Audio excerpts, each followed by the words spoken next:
no luck. That golden touch, time to light it up. Let's get ready for it. Get これ ready が for 本 it. 物の敬礼だ Get ready for 心 it. 臓を捧げよう Yeah, this is it. Oh!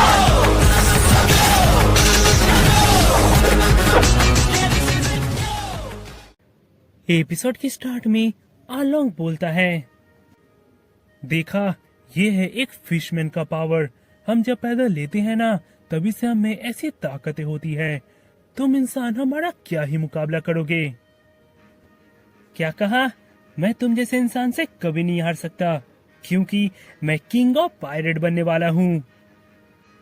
King of pirate? मुझे हंसाओ मत। तुम जैसे एक मामूली इंसान कभी भी एक किंग ऑफ पायरेट नहीं बन सकता।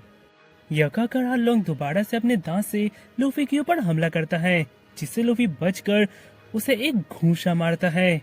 वो पंच इतना ज्यादा ताकतवर होता है कि उसे आलोंग का वो मजबूत दांत भी टूट जाता है, जिसे देखकर सारे गांव वाले एकदम से हैरान हो जाते हैं। वाह, ये तो काफी अच्छा पंच था, पर सॉरी, मेरे ऊपर इसका कोई असर नहीं होने वाला। इधर हम देखते हैं तो आलोंग के दांत दोबारा से बहुत जल्दी उग आते हैं, जिसे देखकर सारे लोग एकदम से हैरान हो जाते हैं। मैं एक शार्क हूँ, मेरा दांत दोबारा से उगते जाएंगे, और हाँ, जो दांत उगेंगे ना वो पिछले वाले से और भी ज्यादा शक्तिशाली होंगे।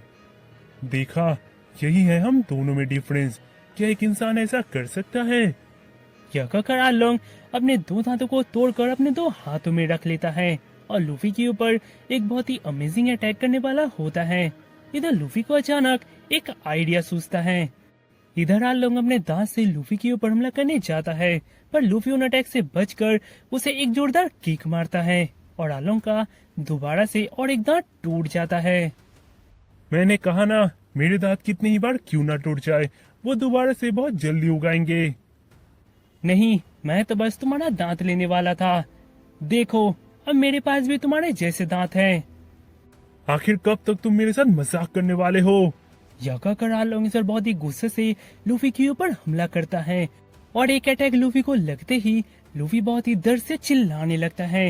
इधर तभी लूफी अपने दांत से उसे काटता है और आलोंग लूफी को छोड़ देता है। इधर लूफी बोलता है, कैसा लगा बास्टर्ड, अपने दांतों का ही बाइट खाकर? बेवकूफ, हालांकि दांत मेरे थे, पर तुम्हारे पास मेरे जैसे ताकतवर जबड़े नहीं है। यह कहकर वो लूफी के हाथों को अपने दांत से पकड़ लेता है, जिसे देखकर सारे लोग बहुत ही डरने लगते हैं।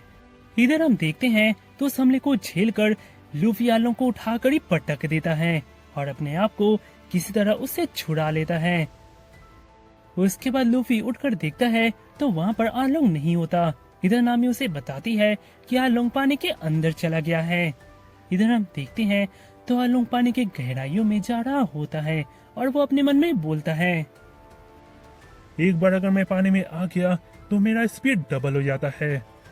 इंतजार करो लूफी, मैं तुम्हारे पर इतनी तेजी से हमला करूंगा कि तुम सोच भी नहीं सकते। यह कहकर वो पानी के और गहराइयों में जाकर बहुत तेजी से लूफी के ऊपर हमला करता है, जिससे लूफी डॉज तो कर लेता है, पर उसके बावजूद भी वो बहुत ही जख्मी हो जाता है। इधर बाहर के लोग उस हमले को देखकर आखिर समझ ही नहीं पाते कि आखिर उतनी तेजी से ऊपर गया क्या। इधर वहाँ से आलोंग आता है। वाओ, मैं तो इम्प्रेस हो गया, तुमने उस हमले को डॉज कर लिया, पर आखिर तुम ऐसा कब तक करोगे? Shark draft. यह कहकर वो दोबारा से वही हमला करने जाता है और वो बहुत बार उस हमले को लूफी के ऊपर आजमाता है, जिससे लूफी इस बार काफी ज्यादा जख्मी हो जाता है। इधर दोबारा से आलोंग पानी के अंदर चले आता है। इधर ये सब देखकर वो सब बोलता है, हे लूफी, वो दोबारा से पानी में चला गया, जल्दी कहीं पर छिप जाओ, नहीं तो पक्का इस बार वो तुम्हें मार देगा। हाँ big bro Luffy, big bro सब सही बोल रहे हैं, जल्दी आप कहीं पर छिप जाइए, वो आपको ही टारगेट कर रहे हैं। बिल्कुल नहीं, मैं नहीं छिपने वाला, मैं इस बार उसे पकड़कर उसके नाक को ही तोड़ दूंगा। गम गम शील्ड। इधर हम देखते हैं तो आलोंग इस बार और पानी के गहराइयों में जाकर और डबल स्पीड से लूफी के ऊपर हमला करता है, पर इस बार लूफी उसके हमले को मिड में ही रोक देता है, जिसे देखकर आलोंग दोबारा से लूफी के ऊपर हमला करता है, पर इस बार भी लूफी उससे बचकर अपने स्पीयर से उसके ऊपर हमला करता है। वो हमला इतना ज्यादा ताकतवर होता है कि आर्लोंग का उसमें हालत खराब हो जाता है।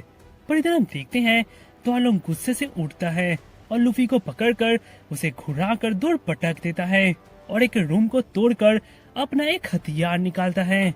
उस हथियार को देखकर नामी अचानक से डरने लगती है।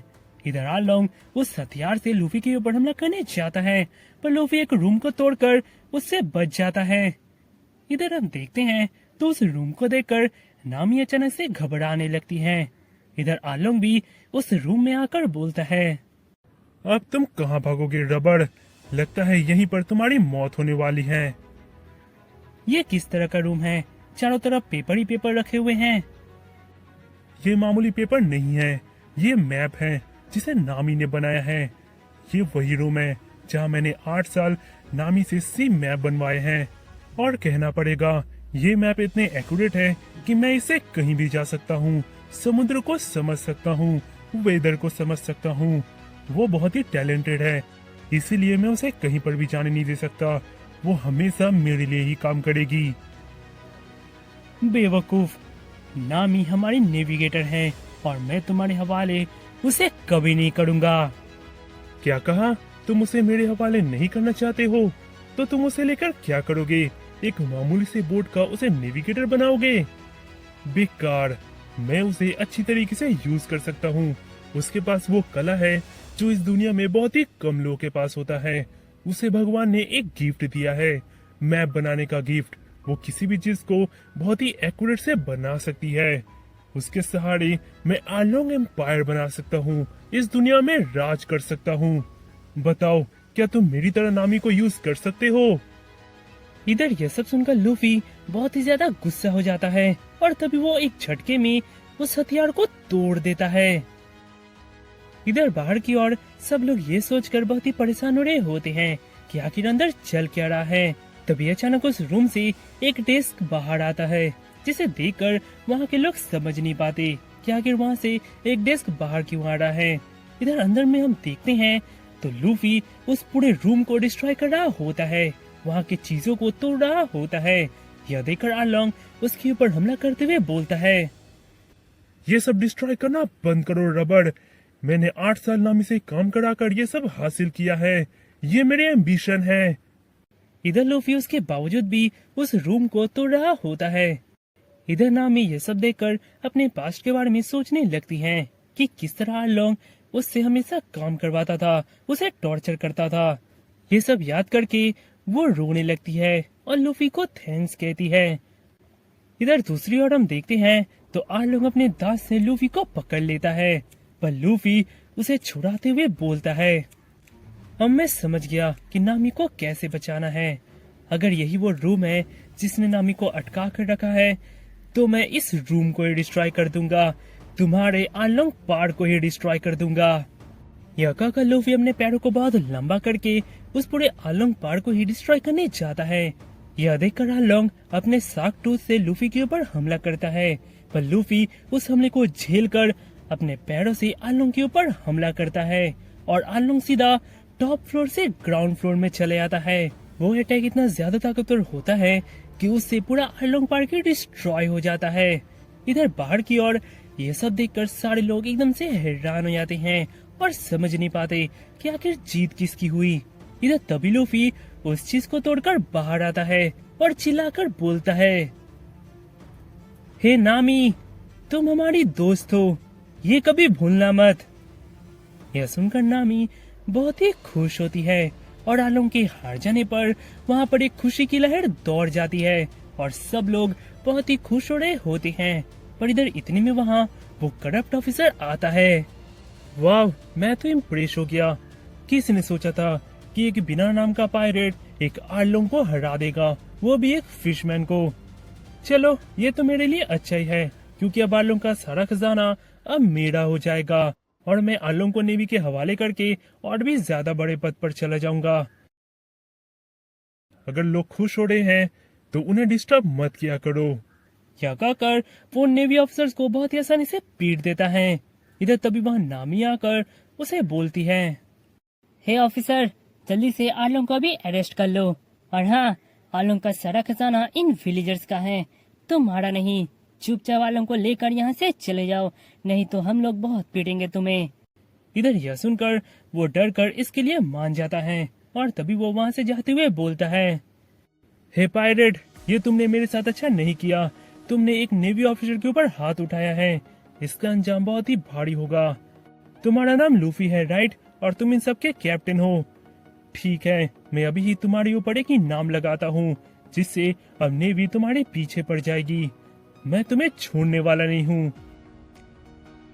उसके बाद हम देखते हैं तो किसी बात पर नामी और बाकी सब हंस रहे होते हैं। नामी के चेहरे पर मुस्कान देखकर सभी लोग बहुत ही खुश हो रहे होते हैं। इधर वो डॉक्टर अपने मन में बोलता है, हे बिलमिर, अब तो तुम्हारे आत्मा को पक्का शांति मिल गया होगा। तुम्हारी लड़की यहाँ पर बहुत खुश है, चैन से रहना स्वर्ग में। उसके बाद हमें वो नेवी ऑफिसर की तरफ दिखाया जाता है, जहाँ पर वो हेडक्वार्टर में कांटेक्ट करता है और वो बोलता है, हे, मैं एक मरीन ऑफिसर बोल रहा हूँ और मेरा मरीन कोड है 007733। मैं एक पायलट के बारे में इंफॉर्मेशन देने आया हूँ। वो पायलट इतना डेंजरस है जिसने आलोंग को हरा दिया है और उसका नाम है लूफी, जो स्ट्रॉ हेड पहनता है। उसके ऊपर ज्यादा से ज्यादा इनाम लगाओ। मैं उसका फोटो तुम्हें अभी भेजता हूँ। और सुनो, उसके फोटो के नीचे लिख दो जिंदा या मुर्दा, और ये खबर पूरे वर्ल्ड को फैला दो।